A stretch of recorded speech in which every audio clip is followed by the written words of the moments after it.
नमस्कार।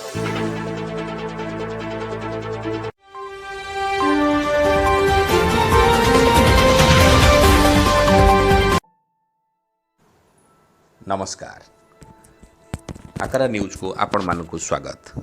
नीरवी गले मनोरमा प्रख्यात साहित्यिका कवयित्री दैनिक समाजर पूर्वतन संपादिका मनोरमा महापात्र आठगड़ माटीर सुपुत्री प्रख्यात स्वाधीनता संग्रामी पद्मभूषण डॉक्टर राधानाथ रथंकर कन्या हिसाब से परिचिता नथिले। से निजे थिले निजर परिचय। निजर सारस्वत साधना बल 40 रु ऊर्ध्व पुस्तक रचना करी ओडिशार बाणी भंडार को से समृद्ध करथिले।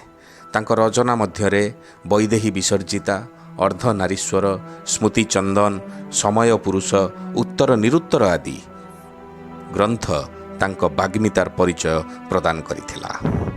तांको कविता नारी सशक्तिकरण क्षेत्र में यथेष्ट भूमिका ग्रहण करिथिला।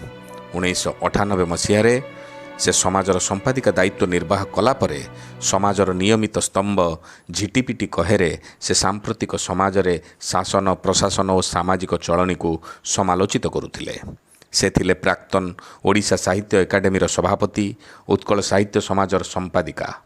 1984 मसीह साहित्य एकाडेमी पुरस्कार, 1988 सोभियत नेहरू सम्मान, 1991 ईश्वर चंद्र विद्यासागर सम्मान, ता छड़ा उत्कल साहित्य समाज सम्मान, गंगाधर मेहर सम्मान और सारला सम्मान रे तांकु सम्मानित करा जायतिला। तांको वियोगरे आठगड़ उपखंड स्तरीय सांबादिक संघ पक्षरु आठगड़ स्थित स्वप्नेश्वर मंदिर प्रांगण रे एक शोकसभा अनुष्ठित होइतिला। संघर सभापति जशवंत बारिकंक संयोजन रे आयोजित शोकसभा सांबादिक सनातन राय, नीलकंठ दोरा, विश्वजित राउत, मनोरंजन महांती, ज्ञानरंजन साहाणी, चंद्रकांत मिश्र, विरूपाक्ष प्रधान, दिलीप दास, मानस साहू, सौम्यरंजन रथ, मिनती प्रतिहारी प्रमुख उपस्थित थिले। सभा आरंभ रे तांक अमर आत्मार सद्गति निमंते 2 मिनिट नीरव प्रार्थना करा जायतिला।